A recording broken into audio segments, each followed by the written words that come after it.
সুপ্রিয় দর্শক, আসসালামু আলাইকুম। রূপসী বাংলা টিভির পক্ষ থেকে আপনাদের জানাচ্ছি শুভেচ্ছা। এই মুহূর্তে আমি আছি টাঙ্গাইল সদর উপজেলা শান্তগঞ্জ মোড়ে জয় ক্লিনিকের সামনে।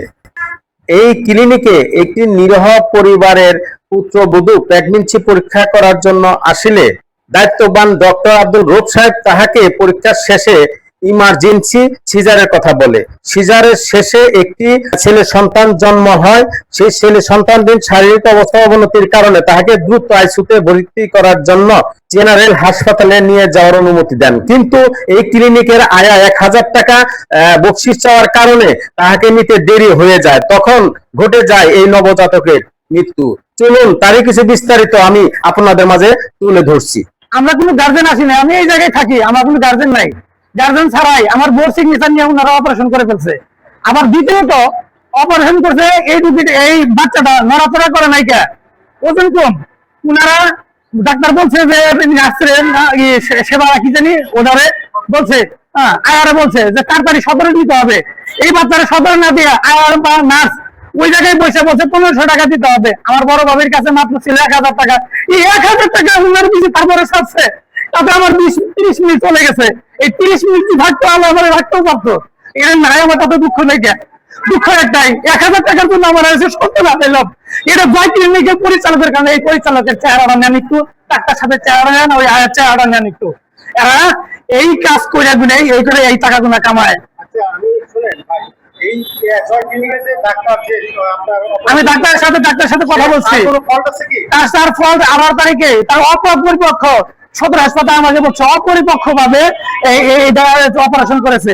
পরিচালক ভাই এদের সমিতি এই ডাক্তার এবং নার্সকে বাগাই দিচ্ছে এখান থেকে, এখানে আনতেছে না তারা আনতেছে না। আমার জানের কোনো ভয় নাই, আমি শহরে থাকি, আমার জানের কোনো ভয় নাই। আমি মরে যাব, কিন্তু আমি এর বিচার করে যাব। যেখানে আজকে আসছেন কেন? আজকে আসছি পরীক্ষা করার জন্য। আপনার ডেলিভারি ডেট কবে? ডেলিভারির ডেট 18 তারিখ। 18 তারিখ। পরীক্ষা করতে এসে এখানে কি ডাক্তাররা আপনাকে বলছে যে ডেলিভারি করার জন্য? হ্যাঁ বলছে, ইমার্জেন্সি সিজার করতে হবে, তাই বলছে। 1000 টাকা কতক্ষণ পরে দিছে। আমার বড় ভাই বলছে যে আমার দেওরে আসুই দিতাছি, আমরা তা যাইতাছি না। তাও উনি মানে নাই। তারপরেও আবার আমার মেয়ে 1000 টাকা দিছে দেরি করে, তারপরে রোগীর যা আমার ঘটনাটা বাচ্চাটা মারা গেল, কিভাবে মারা গেল? বাচ্চাটা যখন হইলো তখন হওয়ার পরে নিয়ে আসছে, নিয়ে আসা বলতেছে ছেলে বাবু হয়েছে। পরে আমি কইছি যে আমার করলে দেও, কয় না টাকা দেন। আমি 500 টাকা দিচ্ছি, কয় যে না টাকা 1000 দিতে হবে। আমি কইছি আমার দেওয়ার গাড়িতে আসতেছে দিমুনি, কয় না বাচ্চা যা তুমি টাকা না দিবেন তুমি দিব না। নাম ডাক্তার মোহাম্মদ আব্দুল রউফ, আমি জেনারেল প্র্যাকটিশনার। হ্যাঁ, এমবিবিএস পাস করলে তো সিজার করা যায়। এমবিবিএস তো bachelor of medicine and bachelor of surgery. আমাদের সার্টিফিকেটটাই তৈরি পাবেন, bachelor of surgery, bachelor of medicine. আমার সার্জারি ট্রেনিং আছে। ট্রেনিং করা মানে তো পারমিশন পাওয়া। সিজার করার বৈধতা নেই, তাহলে আপনি ঝুঁকি নিলেন কেন? শিশু মানে তার আগে থেকে ব্যথা ছিল, সেইখানে আসছে, আমরা দেখলাম যে তার পানি নাই, পানি ভেঙে গেছে, তারপরে আমরা সিজার করছি।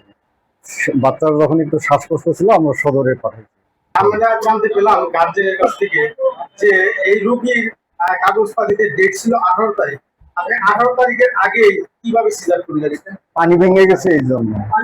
আমি যতটুকু জানি বা ডাক্তারদের ভাষায় বলে, যেহেতু আমি মেডিকেল পারসন না, ডাক্তারের ভাষায় বলে তারা একটা এমবিবিএস হলে তারা সিজার করতে পারে বা সার্জারি কাজ করতে পারে। এবং ওনার বিএমডিসিলেশন আমি টেস্ট করছি, ঠিক আছে, উনি যে ডাক্তার এমবিবিএস পাস করা সেটা আমি কনফার্ম। সেই জন্য আমি ওনাকে মানে বাধা দিচ্ছি। এখানে কাউন্টার একসাথে যদি বলে যে আমি আর রোগী নিয়ে আসছি, আমি একটা ভালো সার্জারি গাইনি ডাক্তারকে আমাকে সিজার করি, সেক্ষেত্রে আমরা গাইনি বিশেষজ্ঞ সাধারণ জনগণ তারা এসে পরামর্শ নিতে পারে, আচ্ছা বলবে যে আমি রোগীর সিজার করবো, আমাকে ভালো একটা গাইনি বিশেষজ্ঞ ডাক্তার আমাকে দেন, সিজারটা করে দেন। আমরা গাইনি বিশেষজ্ঞ এনে আমরা সিজার করে দেবো। মন করে গাইনি বিশেষজ্ঞ আমার এখানে কাজ করেন, আসেন। আজকে তো ওনাদের সবাই পরামর্শ করেছেন।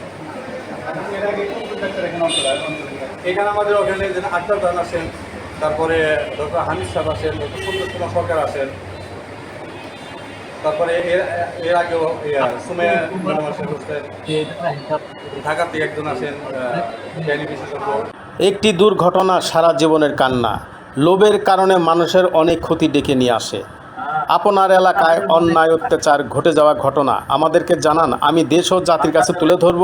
আমি মুজাম্মিল হক মামুন, রূপসী বাংলা টিভি, টাঙ্গাইল।